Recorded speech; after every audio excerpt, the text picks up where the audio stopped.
Hey friends, what up? Welcome back to Babylon Talmud. Today we're studying Daf Yud Zayin, Daf 17 of Masechta Yevamos. Daf 17 we continue talking about sort of like the whole converting thing from yesterday. Some interesting stuff, Lamaisa. And then with that, friends, we finish up the first perek of Masechta Yevamos. Holy kamoli. You guys keeping your head above water? Obviously, yeah, of course. But not so posh it, huh? Then we start the second perek of Yevamos today. So that's without further ado. I'm going to start on Daf Tezayin Amud Beis, 4 lines from the bottom. Amr of Yudah, Amr of Asi. It says of Yudah in the name of Asi. Of Kochavim Shekidish Bizman Hazeh. That if you have a Gentile who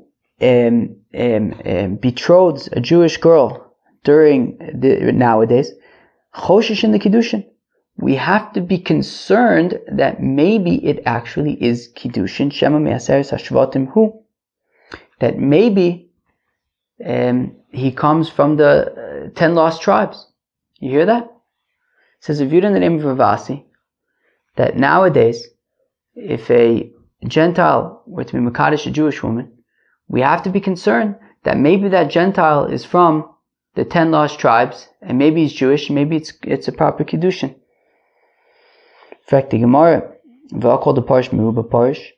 But 1 second, shouldn't we assume that whoever comes out of a place, it's dictated by the majority? I.e., if this Gentile is coming from a place of Gentiles, shouldn't we assume based on the majority that he's a Gentile and he's not a Jew? So, and for the Gemara, Beduchta Dikviye. Well, it's a place where they settled there, where the Aseres HaShvatim settled there. And because they settled there, it's considered kavua, they're fixed there, and kol kavua k'mechza mechza dami. Whenever you have something fixed, it's considered like 50-50. And therefore, we have to be concerned that maybe he's taka, a yid from the 10 lost tribes. Damar bi Abba bar Kehana vayanchim bachlach v'chavur nahargozin bari modai, that the king of Assyria he placed the 10 tribes in Chlach, Chavur, Nargozin, and Ari Modai. Chlach ze Chalozon, v'Chavur ze Chadayov, Nargozin zo Ginzok, v'Ari Modai zo Chamadon. Interesting. These are these different places. V'Chavrosea and its surroundings. V'Amrila zo Nihar v'Chavrosea. Some say it's Taka Nihar and its surroundings. Chavrosea man. What are these surroundings? Amashmo krach kerech moshchi chidke v'dumkaya. That the surroundings are kerech moshchi chidke and dumkaya. Amar B'Yochanan v'chulun lifsul. And it says B'Yochanan that all of them over there are tarka pasul. That apostle says Rashi Ruben Mamzerim, that we have to be concerned that most of them are Mamzerim. Shnitmu Aseres Hashvatim Ba'ovdos Kochavim, that the Aseres Hashvatim intermarried with the Ovdos Kochavim there, Bnei and Arein Ki Yisraelim. Okay, fine. So they're all apostle.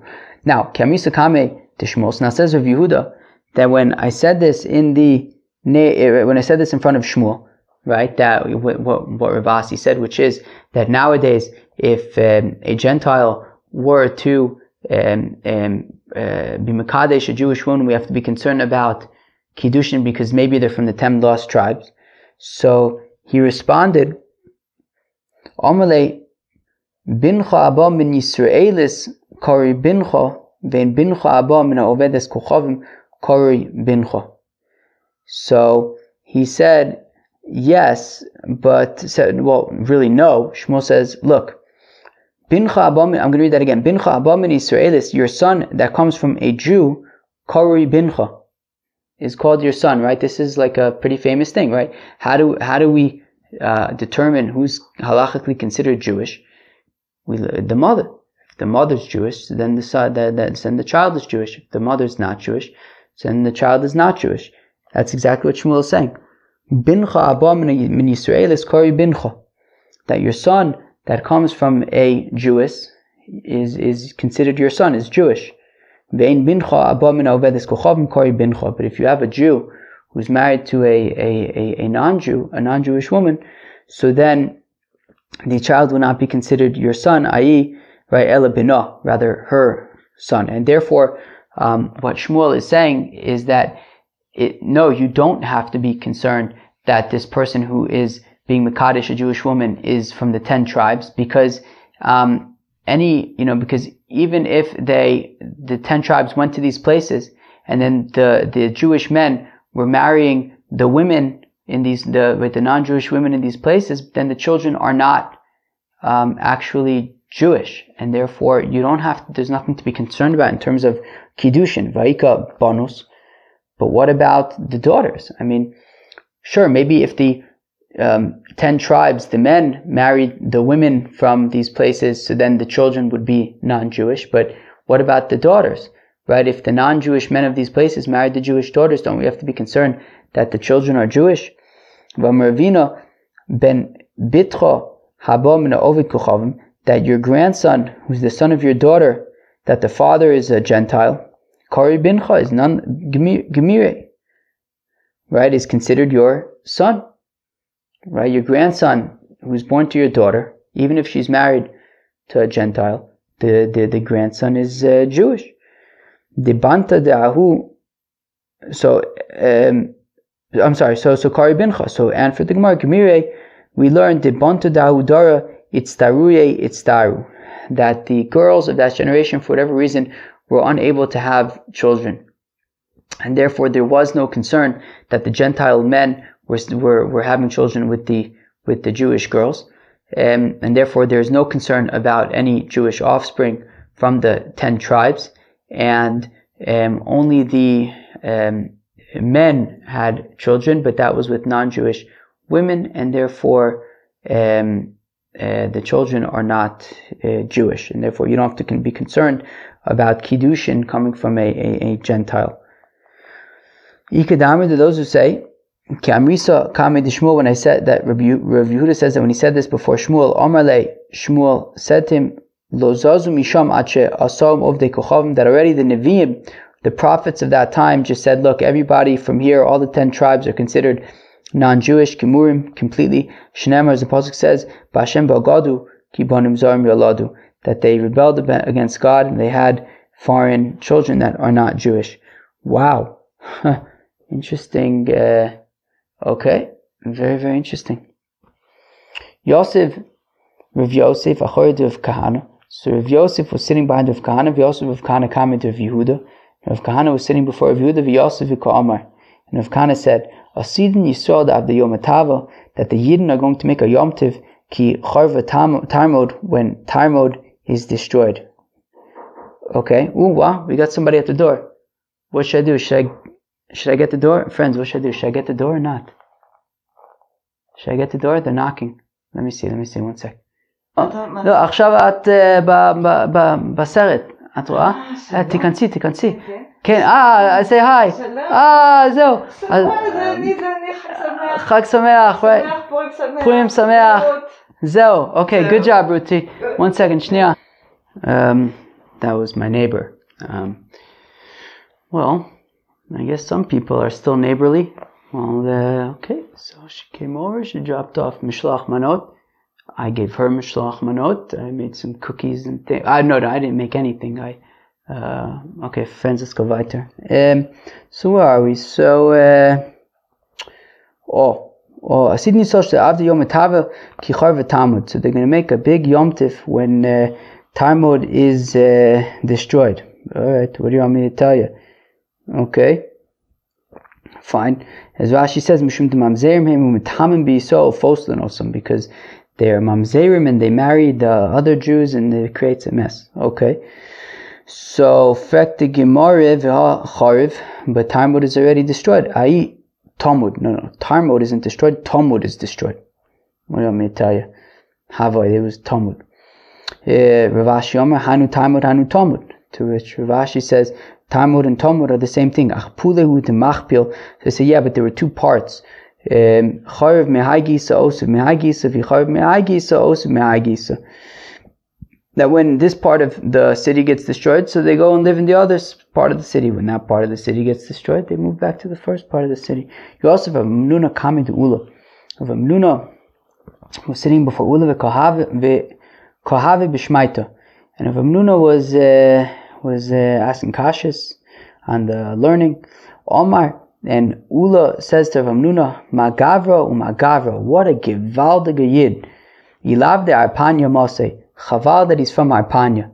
Right? Ula says to Rav Amnuna, he says, you're such a geschmacke fellow, so chaval that you come from Harpanya, which is not such a geschmacke place. So which is interesting, because we had learned that Rav Amnuna was from Charsa de Argis, so maybe we had also learned though that there was more than one Rav Amnuna, so maybe one was from Charsa de Argis and the other one was from Harpanya, I don't know. If anyways, Rav Amnuna got embarrassed, so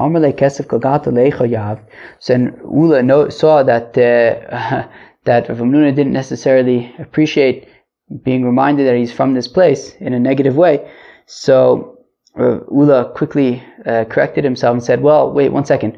To which municipality do you pay taxes? To which Rav Amnuna said, I pay taxes to the municipality of Pumnaira. So then Ula says, okay, fine. So you're from Pumnaira, you're not from Harpanya. Very nice. My Harpanya, what's the problem with Harpanya? It's the mountain that everybody turns to. If you can't find a good shidduch, so go there, because then you can marry anybody. That they're not so stark over there, and anybody can find the shidduch dartin. B'masnisa tanu, they taught in a brayse, kol she'ein makim mishpachto v'shivto nifnei l'sham. If you're a fellow who doesn't know who your family is or who your tribe is, so go to Harpanya. Anything goes dartin. Amar Rava says, Rava v'hamuku mishol, it's lower than the abyss. Shenemar, as the pasuk says, mi'achol eftem, I will redeem them from the abyss. Mi'maves agolim, I will redeem them from death. But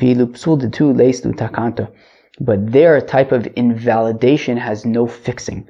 The people of Harpanya are apostle because of the people of Mishon. The people of Mishon are apostle because of the people of Tarmud. And the people of Tarmud are apostle because of the servants of Shlomo. This is what people say.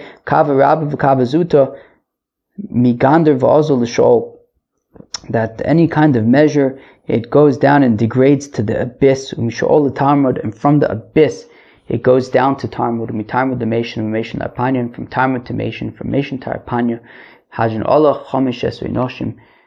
We will come back to you, 15 women. Friends, that was the first perek of Masechta Yevamos. What did you guys think? Alright friends, so now we move on to the second perek of Masechta Yevamos. You know what the second perek of Masechta Yevamos is called? It's called Ketzad ayshes akhiv shelo huyuh ba'olamo. It's called, what is the situation of ayshes akhiv shelo huyuh ba'olamo? Friends, tell me, are you excited? Well, let's go weiter. So says the Mishnah, Ketzad ayshes akhiv shelo huyuh ba'olamo. How exactly is the situation of ayshes akhiv shelo huyuh ba'olamo? Crikey. Alright, well, let's read the Mishnah to find out. Shnei achim. Alright, you got Ruvain and Shimon. Ruvain is married to Sarah. Shimon, of course, is married to Rivka. Now, of course, Ruvain and Shimon are brothers. Sarah and Rivka are not sisters. Okay. So, Shnei Achim, two brothers, Ruvain and Shimon. Ruvain's married to Sarah, Shimon's married to Rivka. Vameis echod mein, Ruvain dies. V'noled lo en ach. So now, after Ruvain dies, Levi's born.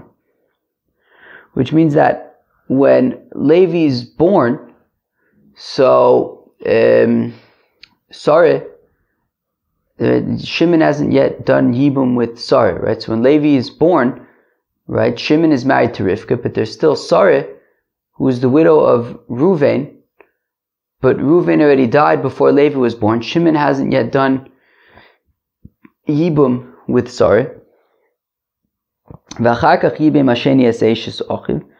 And then Shimon does Yibum with Sarah. Vames. And then Shimon dies. So, Harishona Yotza Mishum Ayshes akhiv shelo be'olamo v'ashniya mishum tzaraso. So now, in this case, so now what happens? So again, Reuven was married to Sarah. Shimon was married to Rivka. Levi's not born yet. Reuven dies. Sarah now, needs to do Yibum because there's no kids. Levi is now born. At the time that Levi is born, he can't do Yibum with Sarah because Sarah was married to Reuven, his brother, who died before he was born. So that's just an erva. Now Shimon does Yibum with Sarah. Now Shimon is married to Sarah and to Rivka. Shimon dies. Now Levi is unable to do Yibum with Sarah because that's ayshes akhiv shelo be'olamo, because when Levi was born, Sarah was in the status of the widow of his brother who died before he was born. So Sarah now, even after Shimon dies, Sarah is an erva, and Levi cannot do Yibum with Sarah, and he doesn't do Yibum with Rivka either because she's the co-wife of Sarah, who is the erva. So he doesn't do Yibum with either Sarah because she was in ayshes akhiv shelo be'olamo, nor with Rivka because she's the co-wife of Sarah. Okay. Also, b'maimer vames shniya choletzes v'lo misyabemes. Now, what happens in the event that Shimon never actually did Yibum with Sarah? So basically, it's the same situation. Just instead of Shimon marrying Sarah, Shimon does instead of Shimon marrying Kilu doing Yibum with Sarah, he does Maimer with Sarah, which of course we know means that he gives her a ring or whatever, is Mekadesh Bekesef or Bishtar, right? Because we said, Be'etzem Yibum is really Bia, right? Shimon and Sarah sleep with each other, and then Mazel Tov. They're now married through Yibum. Now, because the rabbis didn't want that Yibum should be all about just sleeping with each other, so therefore they say, let's first, put a smoke screen in front of it, that that Shimon first gives Sarah some money, does kind of what we're familiar with as Kiddushin, and that'll be sort of the first step of Yibum. So now, what happens in the event that, so one second, just to continue on that for a second, but when Shimon gives, is Mekadesh Sarah in this way that's called Maimer, that's really only has status midrabanan. It's going to be a shayla in the Gemara of what exactly the implications of Maimer are. So we do this, but it's not Yibum.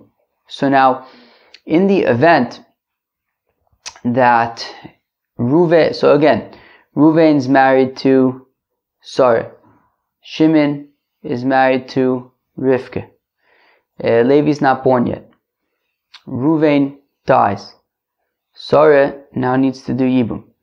Levi is born. At the time that Levi is born, Sarah hasn't done Yibum with anybody yet. Levi is also to Sarah because she's ayshes akhiv shelo be'olamo. She was married to Reuven, who died before he was born.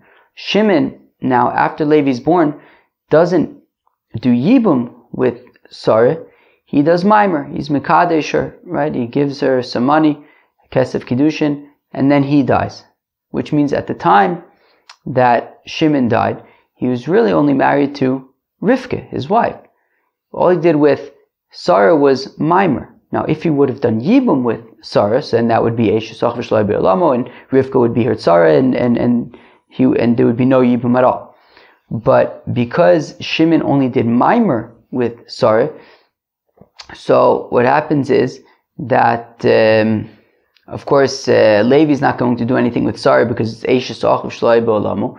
Now, Rivka, technically speaking, on a Midah level, was not a co-wife with Sarah because it was only Mimer. There wasn't actual Yibum. So we say, but there was Mimer. So we say, look, just do Chalitza with Rivka.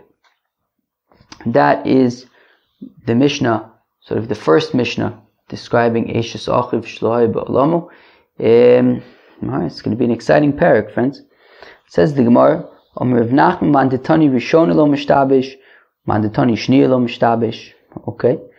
It says Rav Nachman that if you refer to Sarah as the first wife or as the second wife, it lo mishtabish. I mean, either way could technically work. Mandetani rishona lo mishtabish. So the Manda Amr refers to Sarah as the first one. Okay, that's fine. My Rishona, what does it mean, the first one? Rishona l'nefila, it's the first, right? The first wife over here to be shaykh to Yibum, right? When Reuven dies, Sarah is the first person to be involved in Yibum over here. When Shimon dies, so then Rivka becomes the second one. But she's, right? Sarah is the first one in that sense. Umandatani shniya lo mishtabish, and if you refer to Sarah as the second one, also, it's okay. My shniya, what's the second one? Shniya l'nisuin. It's the second one to get married to Shimon, because when Reuven died, Rivka was already married to Shimon. So now Sarah gets married to Shimon, so she's the second wife of Shimon. That's what shniya means. Alright, fine. So shniya l'nisuin. So the second one to get married to Shimon. Milos ginon diyibem. 1 second. Shniya lo mishtabis ma shniya l'nisuin. Fine. Milos ginon diyibem v'achar kach konas elamai shniya binisuin. So, but then the Gemara asks, wait, but that assumes that Shimon was already married to Rivka before doing Yibum with Sarah, which means that yes, Sarah would be the second wife of Shimon. But what if it was the opposite? What if Reuven was married to Sarah? Shimon wasn't yet married. Reuven dies, Shimon does Yibum with Sarah, and then afterwards he marries Rivka. In which case Sarah was his first wife, not the second. So they say shniya binisuin. No, it means it's the second time that Sarah is getting married. The first time she got married was to Reuven. The second time she's getting married now is to the brother Shimon. Ayshes akhiv shelo ba'olamu heicha ksiva. So now the Gemara asks, where does the Torah say that ayshes akhiv shelo ba'olamu is a problem? Where does the Torah say that when Reuven dies before Levi is born, Levi doesn't do Yibum with Sarah because Reuven died before he was born? Where is it written? Rav Yehuda Merav, says Rav Yehuda the name of Rav Omar Kro, that the pasuk says, Ki yeshvu achim. You can skip the next word for now. Ki yeshvu achim. Sha'isulaim yeshiva achas ba'olam. That when you have Reuven and Shimon, they're brothers, and yeshvu achim, that they have a yeshiva achas ba'olam, that they live in the world at the same time.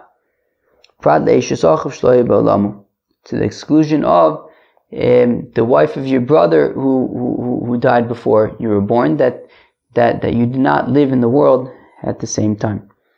Alright, fine. Yachtov, what do you learn out from the word yachtov? It says ki yeshvu achim yachtov miyuchadim benachla prat achiv min ha'em, that Yibum is talking about your brother that you inherit with, to the exclusion of your brother from your mother. Meaning, Reuven and Shimon have to have the same father, and that is, I guess, how inheritance works from the father. Right? The father dies, and then his children, divvy up the inheritance. Now, let's say you have Reuven and Shimon, but Reuven's, right, and they both have the same mother, say Sarah, but Reuven's father is Yaakov and Shimon's father is Yitzchak, because Sarah was married twice. So in that case, they wouldn't split the same inheritance, right? Reuven would get his inheritance from Yaakov, Shimon would get his inheritance from Yitzchak. So in that case, they would not get the same inheritance. So Yibum doesn't apply. So if you have Reuven and Shimon are brothers from the same mother, Sarah, but Sarah was married twice, and Reuven's father is Yaakov and Shimon's father is Yitzchak. So if Reuven dies, Shimon would not do Yibum with Reuven's wife. That when it comes to Yibum, it's based on, right, your brothers from the same father. Okay? Rabba Omar says, Rabba, Achin min ha'ov yolif achva achva mibnei Yaakov. So now, Rabba says that actually we learn out that the brothers have to be brothers of the same father from a Gzeir Shava, from Yaakov Avinu. That it says by Yibum ki yeshvu achim yachtov, and it says by Yaakov Avinu, it says Shneim Osar Achim B'nei Avinu, that we are all brothers. We are 12 brothers. Now, they all had the same father. They didn't all have the same mother. There were 4 wives, right? Yaakov had 2 wives and 2 concubines. So they all had, right? So they did not all have the same mother, but they all had the same father. So you have the Gzeir Shava of Achim Achim from Yibum and the 12 tribes, the children of Yaakov Avinu. Malaholan mina'av v'lo mina'em, just like by Yaakov, they all had the same father, but not the same mother. Afkan mina'av v'lo mina'em, also when it comes to Yibum, it is dictated based on having the same father, not based on the same mother. But one second, why don't we learn out that it says brothers, right? What does it say? It says by Rayis, Ervas ayshes achiv, right? And Rashi says v'kamlim perek abal yivimtu ta'afilu achichu min ha'em v'lo min ha'av, that the brother of your wife is an erva, and it's not only the brother of I don't know what I just said. The wife of your brother is an erva, and that's talking about your brother, whether it's from your father, whether from your mother. So why don't we say, well, it says Keishvu Achim Yachtav by Yibum, and it says Ervas Ayshes Achicha when it comes to Arayas. So why don't we say that just like by Arayas, it's your brother, whether from your father, whether from your mother. So why don't we say that Yibum also, it's your brother, whether it's your brother from your father or from your mother. So donen achim me achim vein donen achim me achecha me achicha. So I believe that's correct. Everybody says achicha, yeah. So we say that, let me just make sure I didn't skip. Okay, fine. Okay, great. Yeah. So we say, well, we have an exact match between ki yeshvu achim yachtov and shneim osar anachnu achim pnei avinu. So it says achim both by Yibum and by the children of Yaakov Avinu. So that's a perfect match. Whereas by erva it says ervas ayshes achicha. So that's achicha, it's not achim. So therefore, we're going to rely upon the perfect match, which is from Yaakov Avinu, to say that the brothers have to have the same father. Ma nafkamine. But one second, who cares? Achim, achicha, hatanad v'Rabbi. What about the Tanad v'Rabbi? That this seems to be our 3rd time learning this brisa. V'shava kohen uva kohen. That when it comes to tzaras of the house, it says that the kohen will return and the kohen will come. It says mamish, 2 completely different words, vishav and uva, and nonetheless zoe shiva, zoe bia. That we learn out one from the next, even though it's a completely different word, vishav and uva, and we learn one out from the other. So therefore, I mean, over here it's pretty much the same word, achim, achicha. I mean, certainly we should be able, who cares? We should be able, if from Ushav Uva, that's enough to learn them out from each other, then Achim and Achicha should certainly be acceptable. So, and for the Gemara, Hanemile, Heicha, Teleka Midi Dudamile. It says, look, in the situation of Vishav Uva, there's really nothing that is more similar, right? I guess there was a tradition of Gzeir Shava from these 2 verses. Vishav Uva is what we have to work with, right? And he returns and he comes. They're similar enough in, given the context. So in that case, fine, we can make do. But over here, where we have an option for an exact match, so we're going to use the exact match. But where we have an exact match, so then learn out from the exact match. But why don't we learn out from a different exact match? From Lot, Avram and Lot. Lot was the son of Avram's brother, Haran. The pasuk says, Ki anoshim achim anachnu. That Avram Avinu says to Lot that we are brothers. Right? Let's not fight, because we're brothers. So maybe then we'll say that Yibum applies to your brother's son as well. And if Avram would have died, since Lot would have done Yibum with Sarah. So Mistarim ibn Yaakov Havle Lemelef.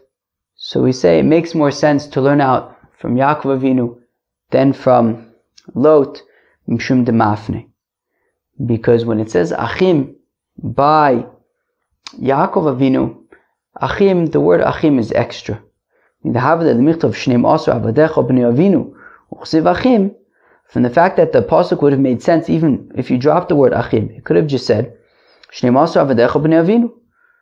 we are 12 individuals, the son of our father. Why do we have to say Achim, that they're brothers?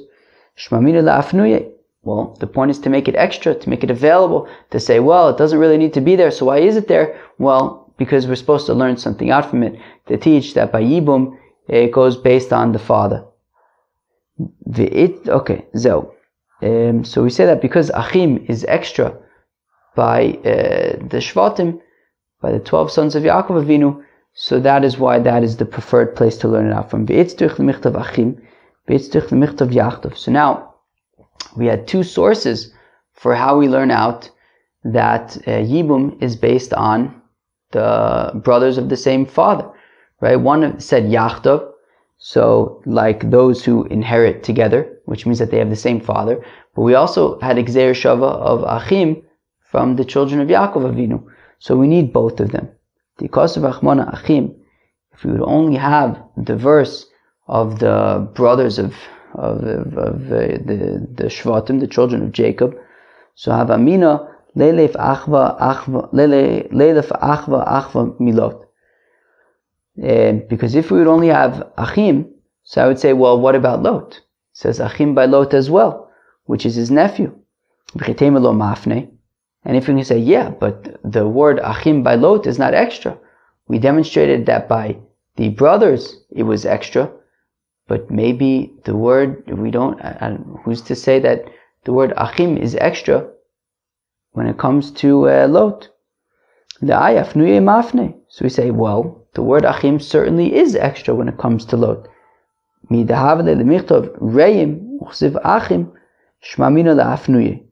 Well, by Lot it could have said, what does the pasuk say? Where's the pasuk? What, do we not have the pasuk by Lot? What does it say? By Yomer Avram Lot, Alnati Meriva Beni Uvenecha, Ben Rai Uvenuecha, Ki Anoshim Achim Anachnu. Could have said Ki Anoshim Reim Anachnu, that we're friends. But it says Achim. So it must be that it specifically says Achim to make the Gzeir Shaveh with Yibum. So therefore, it says Achim by the brothers, right, by the 12 tribes. It says Achim by Lot. I may have thought to learn it out from Achim.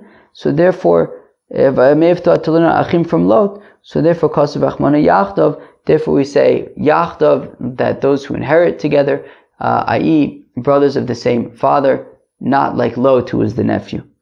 HaMiuchadim Benachla, that they get this, that they inherit together. Because of Achmana Yachdav, and if we would only have the pasuk regarding inheritance, that Yachdav, Savamina T'miyachde Be'aba Uve'ima. So I may have thought to say that T'miyachde Be'aba Uve'ima, that it's like that they are individual, that they have the same father or the same mother. I'm sorry, the same father and the same mother. Right? Again, right, that they have to have the same father and the same mother. tzricha. So therefore we need both yachtov and achim, right? If it would only be achim, so I would think that maybe learn enough from Lot, therefore it says yachtov, and it says if it only said yachtov, then I may have think you need the same father and mother, therefore it says achim to say that no, just like by Yaakov, he was the same father, not the same mother, so the same thing over here by Yibum. But correct the Gemara, 1 second, why would I actually have thought that Yachtov would teach me that you need the same father and the same mother? Because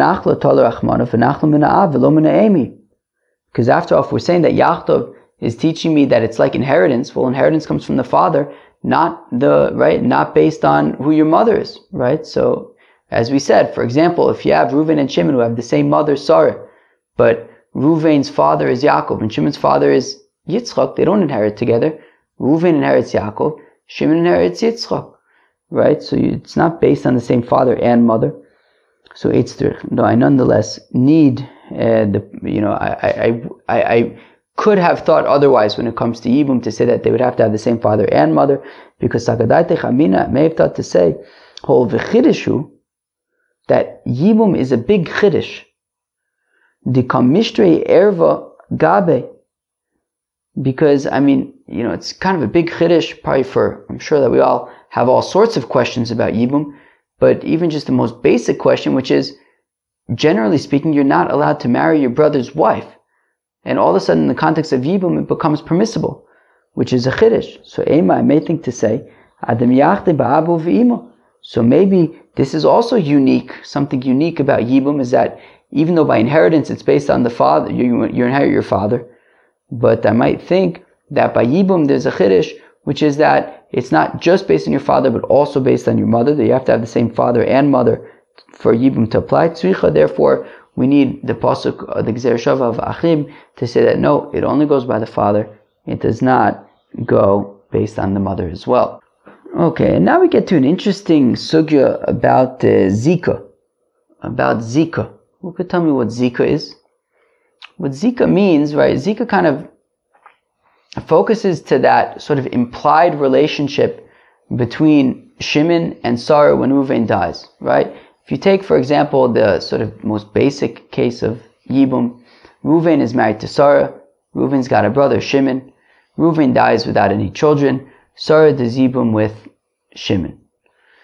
So immediately when Reuven dies, and it's like, all right, well now Reuven's dead, there's this widow Sarah, there's the brother Shimon, is it as if they're like, have some kind of quasi-marriage state already from the moment that Reuven dies? Or do we say that there's nothing there until they do something? So if we say that there is some kind of like quasi-married state, so that would be what the Zika is. That if there's a Zika, then it's like that they have some kind of like connection already immediately when Reuven dies, even before Yibum. If you say that there's no Zika, it means like, no, Reuven's dead, and until there's either Yibum or Chalitza, there's nothing. So, Omer Rav Huna, says Rav Huna, Omer Rab, in the name of Rab, Shomeres Yavam. So, if you have Sarah, she's Shomeres Yavam, right? Reuven's dead. She has it, right? There hasn't been any Yibum or Chalitza with Shimon. Shemesa, and then she dies. So Reuven dies. Sarah never did Yibum or Chalitza with Shimon. Sarah now dies. Mutter be'ima. So guess what? Shimon can now marry Sarah's mother. Alma k'saver ein Zika. And therefore we want to say that Rav holds that there's no concept of a Zika. Because if, when Reuven died, there was some kind of a connection there between Sarah and Shimon, well, you're not allowed to marry your mother-in-law, right? Even after your wife dies, you're not allowed to marry your mother-in-law. So if there was a Zika, then I would think that when Sarah dies, Shimon would not be allowed to marry her mother. From the fact that Rav Huna is saying in the name of Rab that if Sarah dies, Shimon is allowed to marry her mother, so then there must not have been anything between them. There must not have been a Zika. But But now, the Gemara asks, but why don't you just say that the halacha is like the Man D'Amar who says that there is no zika, that there is no concept of a zika? So, this refers to a case where there's Reuven, Shimon, and Levi. There's Reuven, Shimon, and Levi, and they're brothers. Now, there's also Sarah and Rivka, and they're sisters. Okay. Reuven is married to Sarah. Okay. Rivka is not married to anybody right now. So, remember, Reuven, Shimon, and Levi, they're brothers. Sarah and Rivka are sisters. Reuven is married to Sarah. Reuven dies. Okay. So now there's Sarah, and there's also Shimon and Levi. Levi goes ahead and is Mekadesh Rivka, Sarah's sister. So now Levi is Mekadesh Sarah's sister. Now he doesn't do Nisuin yet. He doesn't live with her yet, right? They would do, we're going to learn more about this in Ksubis, which is coming up next. There would be Erisin, also Kiddushin comes later. But anyways, there would be Erisin, there would be like a 1-year engagement period, and then only afterwards would they get married. So Rabbi Yehuda ben Beseira's opinion is that, so we tell Levi, like, hey, slow down. I know that you were just Mekadesh Rivka, who is the sister of Sarah, who was the wife of your brother Reuven, who died. Wait to do, marry Rivka fully. Wait until Shimon either does Yibum with Sarah or does Chalitza or whatever it is. But Rabbi Yehuda ben Beseira, he assumes that there is a zika, right? That when Reuven dies, now all of a sudden there's a zika between Sarah on the one hand and also Shimon, Levi, any other brothers who could potentially do Yibum. And therefore, if there's this zika and then Levi marries Rivka, he's basically marrying the sister of Sarah who he has a zika with. And therefore, says Rabbi Yehuda ben Beseira, we tell Levi, wait, don't marry Rivka yet until let Shimon first do Yibum with Sarah. By doing that, so sort of Shimon has done Yibum with Sarah, there's nothing between you and Sarah anymore, and now you can marry Sarah's sister, Rivka. So we see that Rabbi Yehuda ben Beseira, his opinion is that there is this concept of Zika, which is why we suggest and we request from Levi to hold off on the marriage until Shimon does Yibum with Sarah first, so that the Zika, there's no longer a Zika between Levi and Sarah. Now, the rabbis argue and say that we would not tell Levi to chill out, and Levi can marry Rivka immediately. So we see that according to the rabbis, there is no zika. So therefore, if we start again, so we see that there's this machlokas between Rabbi Yehuda ben Beseira and the rabbis about is there a zika or not. So if we start again, Amar Vuna Amar Rab Shomeres Yavam Shemesa, so Reuven was married to Sarah. There was now a brother Shimon. Reuven dies, which means that now Sarah and Shimon need to do Yibum. Sarah now dies, so says Rav, says Rav Huna, the name of Rav, Mutter Be'ima, Shimon is permitted to marry Sarah's mother, and Sarah's mother is not considered Shimon's mother-in-law. Al Muksaver Ein Zika. So therefore, we want to say that Rav Huna Amar Rav holds that there is no Zika, that there isn't this there's no Zika, because if there was, then that would make Sarah's mother Shimon's mother-in-law, and he would not be allowed to marry her. So clearly there's no Zika. V'leima alocha kedivrei Omer ein Zika. So why doesn't Rav Huna Amar Rav simply say the halacha is that there's no Zika? Why does he have to sort of give this case about Ruvain dying and then Sarah dying? Just say the halacha is that there's no concept of a zika. Well, you have a Omer Hachi. If you would say that the halacha is like the opinion who says that there's no zika, well, Hava Amina Hanemile betray. Well, I could have argued that, well, the machlokas between Rabbi Yehuda ben Beseira and the Chachamim is regarding two brothers, right? There's Ruvain, Shimon, and Levi, and when Ruvain dies, Sarah, it could do yibum with potentially either with Shimon or Levi. So maybe when the rabbis argue with Rabbi Yehuda ben Beseira and say that there's no zika, maybe it's only in that case where there's no zika, because it's unclear if yibum is going to happen with Shimon or with Levi. Aval b'chad yesh zika. But I might think that when it comes to one brother, for example, Ruvain dies and then he only has one brother, Shimon, maybe in that case there's only one option, which is Shimon, and maybe there would be a zika in that case. So therefore, Rav Huna Amarav didn't simply say that the halacha is like the Manda Amar who says that there is no zika, but that there is no zika even when Shimon is the only option, and still Shimon would be allowed to marry Sarah's mother.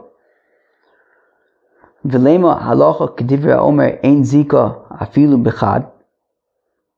So then why don't we say the following? That says Rav Huna in the name of Rav, that the halacha is like the opinion who says that there is no zika, and that applies even when there's only one option, when there's only Shimon. So answered the Gemara, Yevamos Hachi, if you would say that there's no zika even when there's only one option, so Hava Amina, I would say afilu mechayim, that could even be when Sarah is alive, right? If we say that there's no zika even when there's only one option, so Ruvain's married to Sarah, there's a brother Shimon, Ruvain dies. So I might think, well, if there's no zika, Shimon, even though Sarah is still around, Shimon can go straight for Sarah's mother. And that would be acceptable because after all, there's no zika between him and Sarah anyways. So Kamashman la'achar misa in mechayim lo. So therefore, what Rav Huna Amarav is saying is that no, if Sarah dies, Shimon would be able to marry her mother. But if Sarah is still alive, he cannot marry her mother. Mishum da'asu levato mitzvahs yivamin.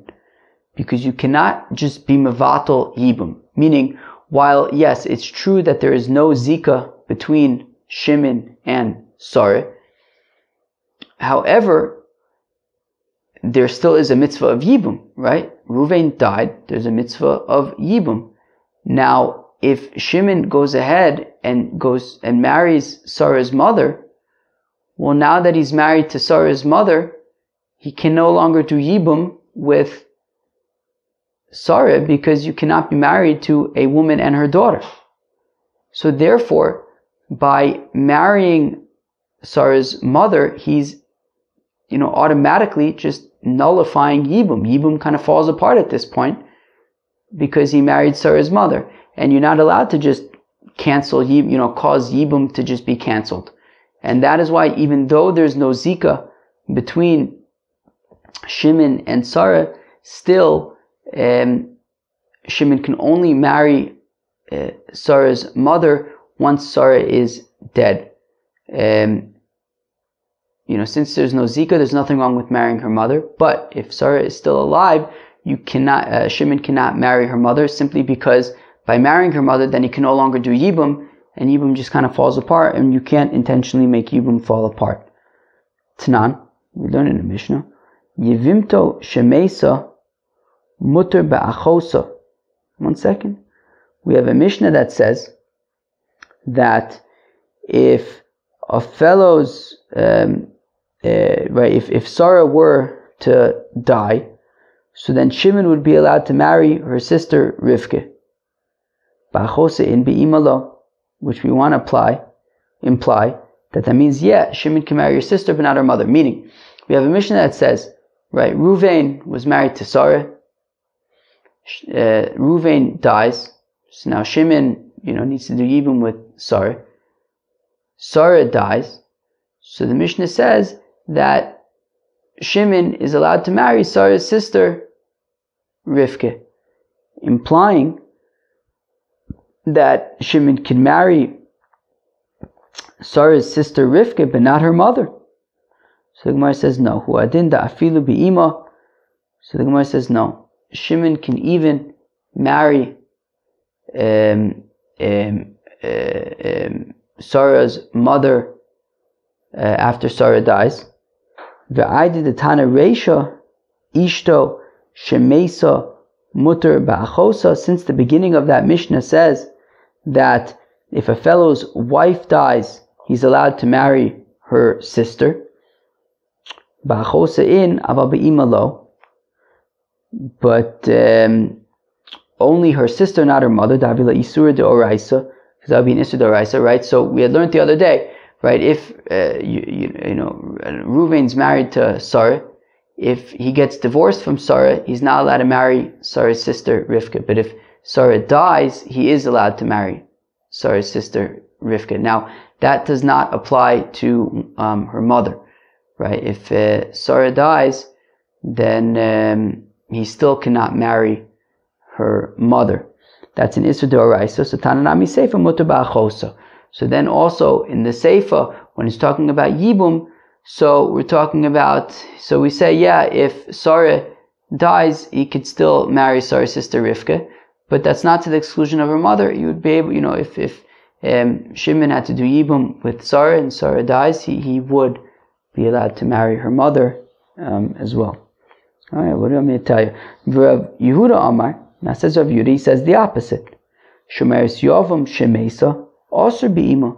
That if Reuven was married to Sarah, Reuven dies, Shimon needs to do Yibum with Sarah, Sarah dies, Shimon is not allowed to marry Sarah's mother. Al-Moksavar Yesh Zika. So we see then that Rav Yehuda holds that there is Zika. That when Reuven dies, there's now a Zika between Shimon and Sarah, and for that reason, if Sarah dies, Shimon is not allowed to marry Sarah's mother, because they had a Zika.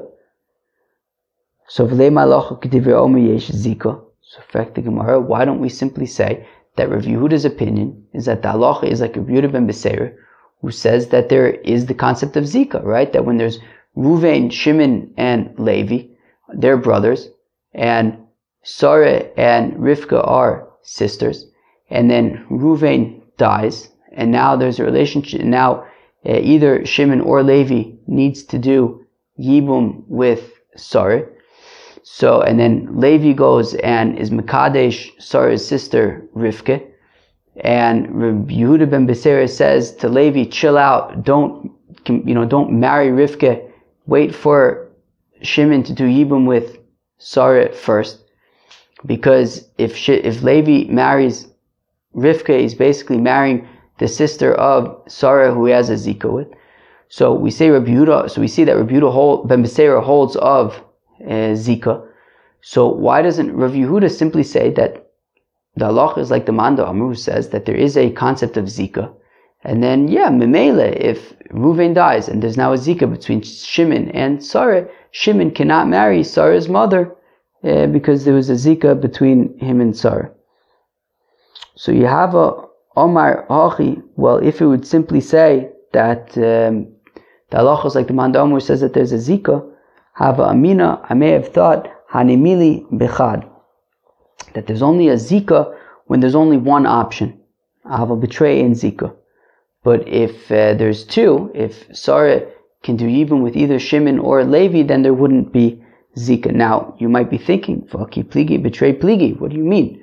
The machlokas between Rabbi Yehuda ben Beseira and the Chacham is specifically when there's two options. And even there, right, there's Shimon and Levi, and even there, Rabbi Yehuda ben Beseira is telling Levi, wait to marry Rivka until Shimon does Yibum with Sarah. Se'elo, Yomar Hachi, if Rav Yehuda would simply say that the halacha is like the opinion that says that there is Zika, Hava Amina Mechayim. I may have thought, sure, that maybe there's a zika when they're alive. Aval la'achar misa poko lo zika. But I might think that, but once Sarah dies, then the zika goes away. So I may have thought to say that in the case where Ruvain dies, and now Shimon has a zika Shimon has a zika with Sarah, that might just be as long as Sarah is alive, there's a zika. But if Sarah dies, then the zika goes away, and Shimon could marry Sarah's mother. So Kamash Malan, the zika bichdi lo paka, that the zika doesn't just sort of simply go away like that. It's a real zika, it's a real connection there. And even if Sarah dies, Shimon would not be allowed to marry her mother because there was that zika between Shimon and Sarah. Let's say that the following supports Rav Yehuda. Yevimto shemeisa muter ba'achosa, that if Sarah, right, Reuven's married to Sarah, Reuven dies, Shimon now needs to do yibum with Sarah. Sarah dies, so now Shimon is allowed to marry Sarah's sister. Ba'achosa in be'imalo, implying Shimon can do Shimon can marry Sarah's sister Rivka, but not her mother. So the Gemara says no. Hu adin da afilu be'ima. No, you can argue that no, maybe Shimon can even do yibum with Sarah's mother. Va'aydi detana reisha ishto shemesa mutabachosa, but because the Mishnah says that when a fellow's wife dies, he's allowed to marry the sister. Davka ba'achosa aval be'imalo, and that specifically, if a fellow's wife dies, he can marry the sister, but not the mother. Davila isur deoraisa, because that would be an isur deoraisa. Tanami seifa mutar ba'achosa. That's why the seifa said that it's permitted to the sister, but that doesn't necessarily imply that in the case when Reuven dies and there's a connection now between Shimon and Sarah, that doesn't necessarily imply that Shimon would be also to Sarah's mother. So it's not necessarily a proof. I hope you enjoyed the beginning of perek Yud Zayin. Daf Yud Zayin, but the beginning of perek Ketzad ayshes akhiv shelo ba'olamo. Yeah, this is going to be an interesting perek. It seems like. So yeah, today we wrapped up. We learned Daf Yud Zayin. We wrapped up kind of some interesting things there at the end about that the son of sort of like questions about who's considered Jewish and not based on the mother, not based on the father, and then we started a new perek all about ayshes akhiv shelo ba'olamo. We started describing what exactly ayshes akhiv shelo ba'olamo is, and we're going to see another Mishnah tomorrow that gives another take on it, a possibility. But sort of this was a situation where Levi was born after Shimon died, after Reuven died, but before Shimon did yibum, and we discussed that yibum is specifically brothers from the same father, and that the source for ayshes akhiv shelo ba'olamo being that ki yeshvu achim yachdav, that brothers have to live at the same, overlap and live at the same time. We then got into the sugya of zikas, that Rav Huna says in the name of Rav that there's no concept of zika, to the extent that if Reuven dies, Shimon now needs to marry Sarah. Sarah dies, Shimon could marry Sarah's mother. So there's no concept of zika. Whereas Rav Yehuda says that there is a concept of zika, to the extent that if Reuven dies, now Shimon needs to do yibum with Sarah. If Sarah dies, Shimon is not allowed to marry Sarah's mother because there was a zika there between Reuven and Sarah. Friends, that was Daf Yud Zayin of Masechta Yevamos. I hope you enjoyed. Peace out.